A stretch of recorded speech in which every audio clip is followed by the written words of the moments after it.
is one of those people that at Christmas makes like this big long form and sends it to everyone, like, this is what the family's been up to. And she'll for several years put, Mike works with Funimation making videotapes. Oh my gosh. Set it in press and make the plastic, and I'm like, okay, that one's ready. And then I put the content on.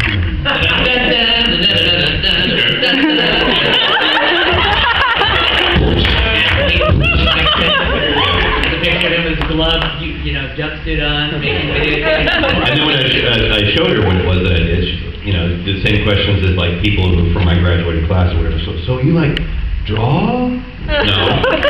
So you write? No. So what do you do? It was really difficult to kind of explain the anime to my grandmother. My mom totally gets it because she watched it with me as I was discovering it, so she knows, she gets it. But my grandmother is like, cartoon? We just call it cartoons. Like, it's cartoons from Japan, Grandma. And she can't really follow the story very much. And sometimes she doesn't even recognize my voice, so she'll just kind of be sitting there and I say, okay, I'm about to talk, and I come on, she goes, that was you? Yep, that was me. That's nice. It's a little bit crazy, but that's nice. Yeah, I couldn't understand you. Okay. My mom has got a lot of other things on her mind besides me, so I don't think she knows what I do, so whatever. She asked me, and I explained it to her, and she grew up watching cartoons in Vietnam and stuff, so she's used to like Tom and Jerry and Bugs Bunny and stuff like that. But when she's never seen any shows, I literally have to say, Mom, come and watch this, and I have to like pull her away to show her. But she's allergic to watching things that I do on her own, so I have to show her, and it's the Asian way. But she doesn't mind it. She's just worried. She's like, are you wrapping your faucets?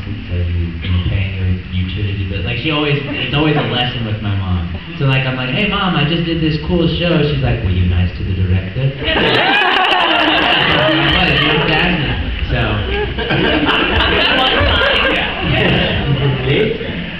I wanted my mom to be impressed and to be very pleased with what I was doing, so I told her, I sell cocaine, Mom.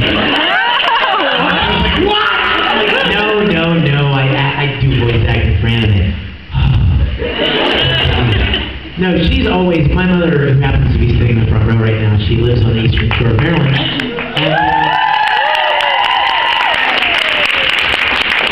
she's always known that I have a propensity for weird things and obsessive things like Star Trek and Star Wars and Battlestar Galactica and just about anything.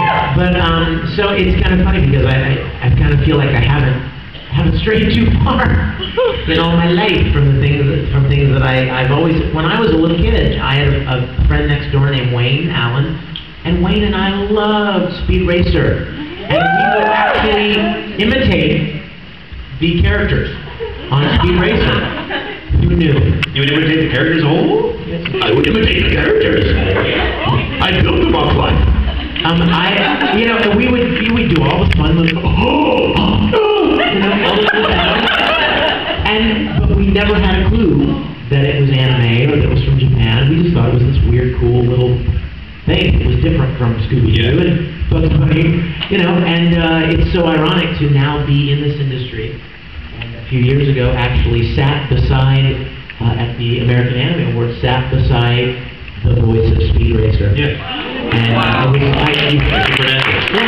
it was the craziest thing because in my mind I'm like, this is so weird. I mean, I'm here doing this, and here's the guy that we used to love and never had a clue that I would ever be involved in this industry. So. Yay! Woo! Yay! Cue me. Here with the camera and Excuse me. I'm Erica from Soul Eater. I have a question for Todd. As Ling, can you confess your love to Edward? Did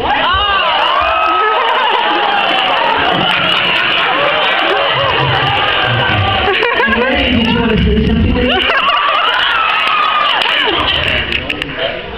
you to know that in my country it's customary to confess your love for someone of the same sex. I would like to tell you that I love you and all your sparkles and the way you drink blood and...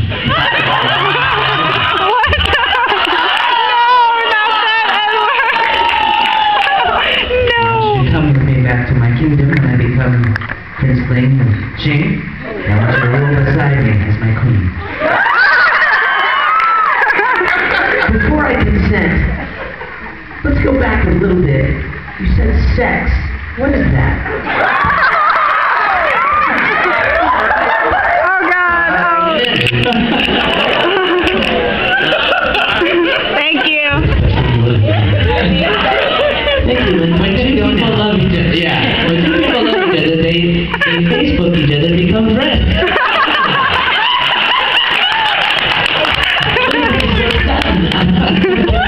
Time to think about it? Only if you'll let me tag you in the photos that I have. Photos or bills, man. I was young, I needed the money.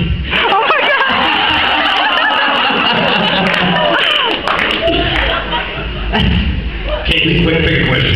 No, raise your hand. The wig by the door. Oh. By the door, yes, you with the wig.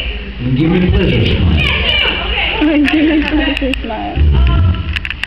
Talking about Edward Cullen and Edward Elric, how do you feel about the characters? Because everyone is like, I'm Team Edward Elric. I love that.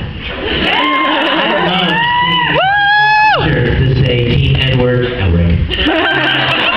I love it, and I think he would probably break that Pattinson character over his knee. People are always trying to get the characters to fight, you know, like, who would win if Broly and Ikaku fought? Or, you know, who would win if, you know, Ling and, you know, Kaoru fought, you know, or whatever. I would like to see, what's his name, Pattinson. Robert Pattinson and Edward fight. We could have a sparkle off between that Edward and Armstrong.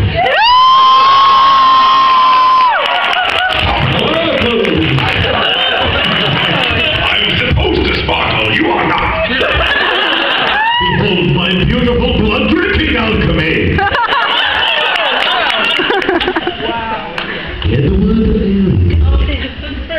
Caitlin, have you ever actually been tempted to throw a wrench at Vic? Like every day.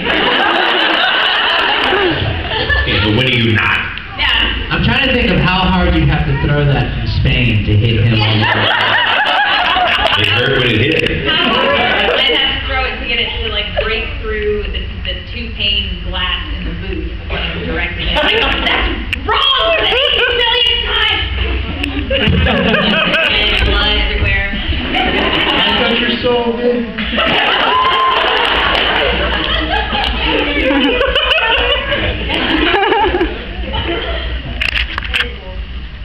I guess sort of question for all of you. In the production process, you run to a point where you have a line of dialogue that just does not fit the movement or look classic spirit at all. How do you sort of get around that? All the time.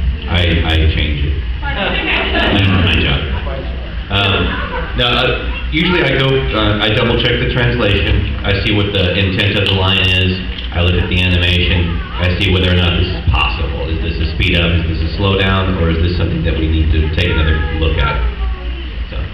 Yeah, we come up with something that'll work. And you know what? Sometimes it happens because the person who wrote it, they perform the line in their mind, right? When they're writing, they perform it to the picture, and they're like, oh yeah, that'll work great. But what sometimes isn't taken into account is that different actors deliver lines at different speeds.